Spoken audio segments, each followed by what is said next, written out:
From name to its significance until the three best practices. Ah, yun lang. Wala na. Kayo, nasan yung questions?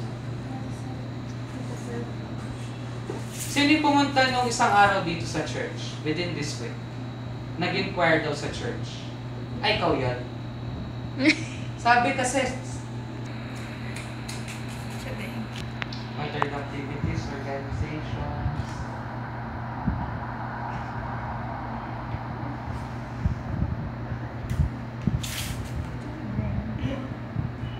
What do you invite na? Proclamation. Pinoya. Koinonia. Pioneer. Ano sila? Service. Titest muna tayo. Ribbon community. Community of nakikinig. Community ba? Diakonia. Service. Liturgia. Okay. So, we will start na lang para mas kamukha sa kanila with the name and significance, tapos yung history ng parish. And, tapos, diretso tayo sa 3 best practices of the parish. And then, kailangan ko may 4 characteristics. Sa inyo, kailangan nyo yan. And then, the organizations. Then, kung ano, back in na lang kayo with your questions para, ano tayo. Tapos, okay lang ba na? Pareho kayo?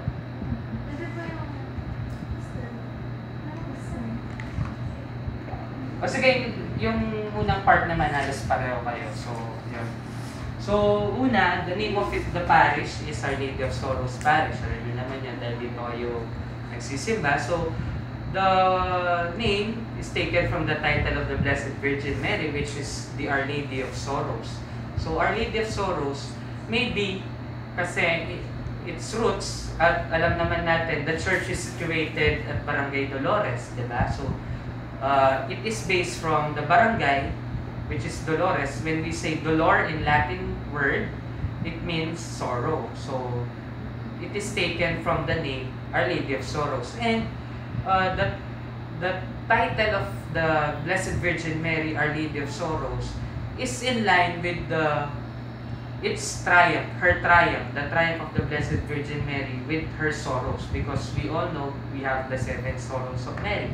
And why do we celebrate such title? Why do we have this feast of the Our Lady of Sorrows? Because we believe that the Mary has the power or overcame the sorrow which she suffered and Jesus suffered during his lifetime.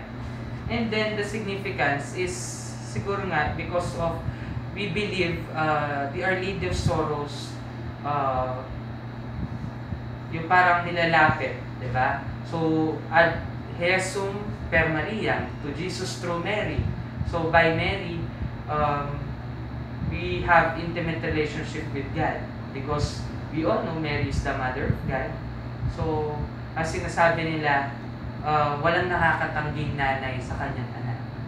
Like that. So, it is very meaningful for us. And through the problems and trials of the people, nakikita naman natin na through the Blessed Virgin Mary, we overcome these problems and trials. Okay? And then, here in our parish, since as of now, we have different organizations, particularly for the young like you is the youth ministry. Okay, so like the other groups, what do we initiate programs here? So in the youth ministry kasi, we involve the youth members of the parish because yun nga, ang sinasabi nila, alam naman natin, all of the church servers nowadays are oldies. Diba? They are in their peak. Kumbaga, in the hierarchy of needs of Maslow, nandun na sila sa last, which is their fulfillment. And for them, the fulfillment is just serving like that. So, sino yung matitira with the church? Sino ba yung magmamana? Kundi tayong nakakabata pa. So, we involve the youth ministry when it comes to these activities. And like, we have the sports fest, the annual sports fest. We do some living rosary. Especially this October, we have the month of the Holy Rosary. But here in our parish kasi we, as other group, ask what are the 3 best practices here in the parish. So usually, tinatanong ko nga sila what practice. It's about the celebration ba? It's about the people. So more of with our celebrations kasi here in the parish, not very limited, but to the extent of, we all know the Universal Church celebrates the Holy Week, like that. We celebrate also here in the Philippines, we have the Simpang Gabi. So those 2 seasons are very important in the church because we celebrate the birth of Jesus and we celebrate the Paschal Mystery. Diba? And also here in our parish, we celebrate sinasabi ko, the Our Lady of Sorrows, the feast of our patroness, which is held every September. And then what can I say about these practices here when it comes to, punta na tayo sa 4 aspects, which is first, the liturgy. So, liturgy, in the liturgical aspect, we have celebrations of the Eucharistic Mass or the Mass, diba? So, here, we promote we encourage people to go to Masses, especially every Sunday. So, Sunday, we have 7 Masses here. So, from 6 a.m. up to 8 p.m. So, it's an important part of our liturgy here. Now, we encourage people na the Eucharist is our food, spiritual food. Like that. And also, we promote the essence of prayer, the value of prayer of the people of God here in Dolores. Because it is an important shield, an important tool for us to continue our life journey here on earth. When it comes to the proclamation or the kerygma, we all know in the Eucharistic celebration, the Word of God is proclaimed.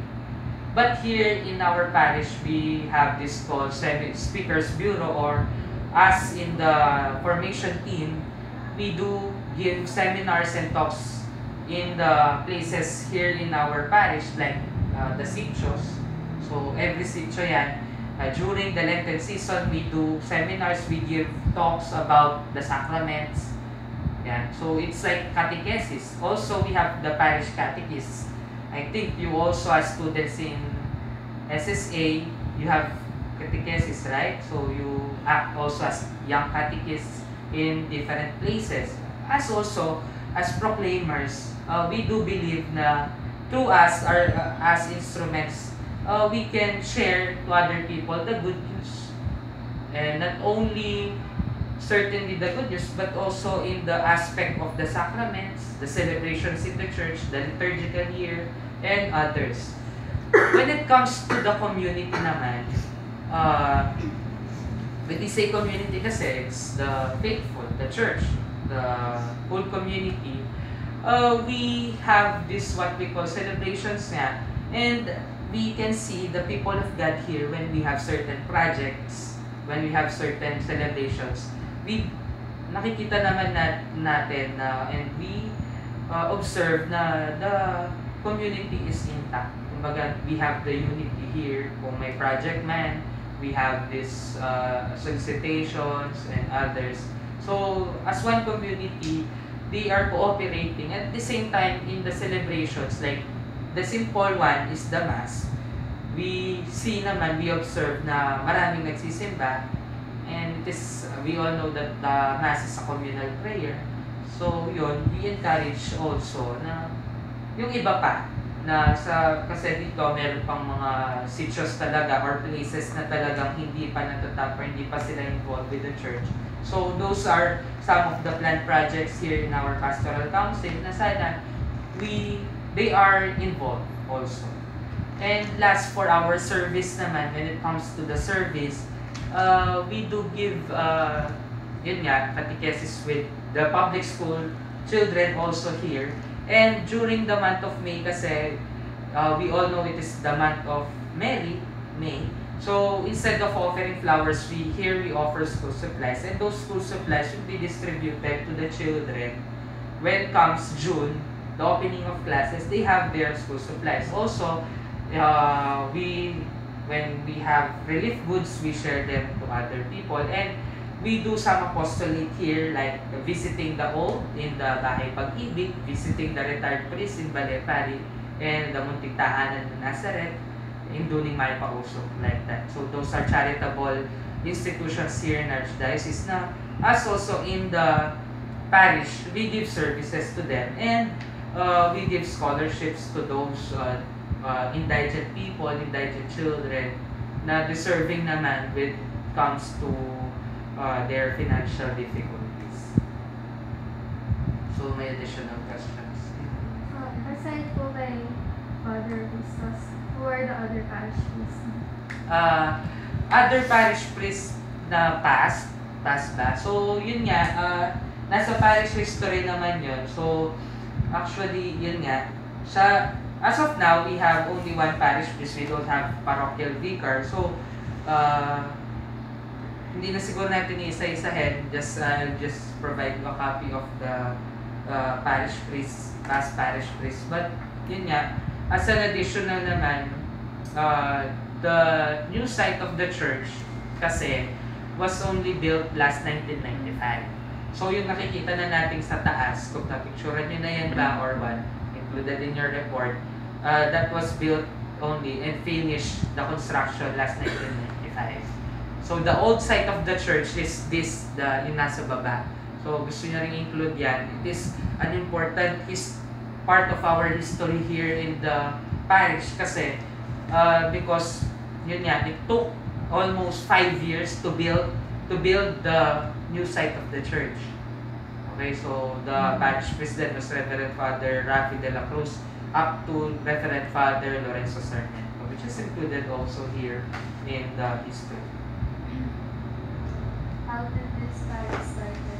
Yun nga, it was inaugurated and the decree of proclamation was out last 1969. So since then, the parish was operating with series of parish priests, and as years go by, nag-iiba naman yung mga parish priests. So kumbaga, it's additional kung may gusto yung isang parish priest na projects and everything. So until now, yun nga, we cannot say na we provided all the needs of the faithful, but as of now, we are doing certain projects and plans for the people na mag-enhance not only their physical but also their spiritual and prayer life. What are the organizations? In the organizations naman kasi, we have different organizations, diba? So mamaya bibigyan ko naman kayo ng copy ng organizational chart. So we all know in the Archdiocese naman, we have the liturgy, the formation, and the service. So under those three, those are ministries here in the church na mahalaga din when it comes to the celebration. Like in the liturgy. In the liturgy, we have the altar servers, the lectors and commentators, the usherettes or the greeters and collectors, the EMDC, and the music ministry or the choir.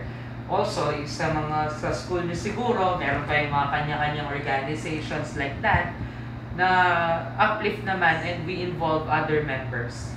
Also in the formation service, we also have other organizations, and we have services and other organizations na about their worship, about their prayer life. So makikita niyo yan sa ating organizational chart. What's the meaning of the word parish for you? The parish kasi is associated more of greatly kasi church, diba? So the church. Kasi when we say church in the study of theology, it has two meanings, right? So the first one with the capital C and with the small c, because parish is more associated also with the church. Kaya ganun. When we say kasi parish or church, it's like a community of believers. For me, it's a community of believers, of the Catholic faithful. And by the parish or the church, we are united, we are peaceful, and we have this common goal, that is to worship God and to have an intimate relationship with God and to be with Him when we go to our original home, which is Him.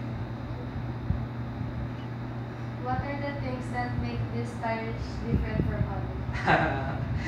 uh, make it different from other parishes. Personally, I cannot compare to other parishes because kanya-kanya naman yan. In this parish, may nakikita tayo na wala sa ibang parish. Yeah. So, for us, sa akin, in my own point of view siguro, ay no difference naman.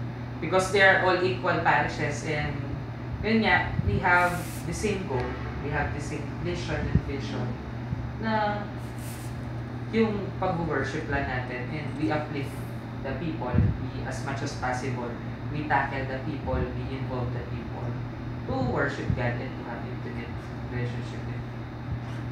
Yes, na po. How did the church grow successfully? How did the church grow successful?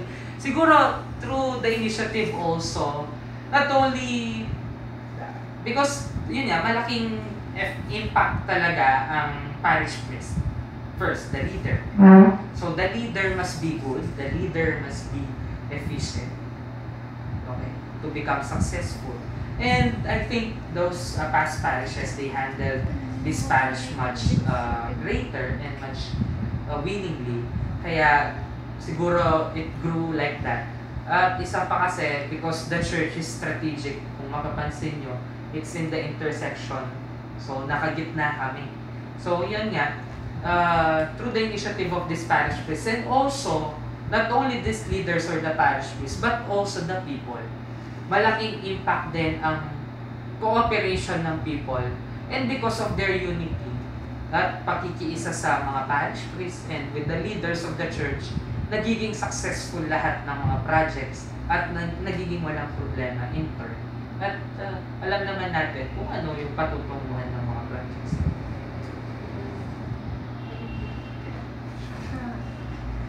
Ano po? What are the recommendations? When it comes to recommendations in our parish naman, in our stage kasi right now, when it comes to the structure kasi, wala na kaming sigurong, kumbaga, wala na kami pang may improve because yun nga, we have air conditioning with the church, yan, we provided lights and everything. So, sa amin ngayon, ang challenge na lang is more of the kerygma, the proclamation. So, how are those people in other areas dito sa parish? Because malaki yung sakop ng parokya, malaki yung Dolores. So from up to yung kung alam nyo hanggang Maligaya or the Joma there, hanggang sa Pure Gold doon, sakop yan ng Dolores. So it is a great challenge for us. And as a recommendation also, na how can we go through those streets na alam namin mas nangangailangan ng spiritual food, not only physical. Of course, we can provide that then. We can provide the physical needs of the people. But how are their spiritual life? So, it is a challenge for us kung paano namin sila matatap and how can we get their attention na we have same God. We have one God na in times of problems and tribulations, siya'y tatakbuhan.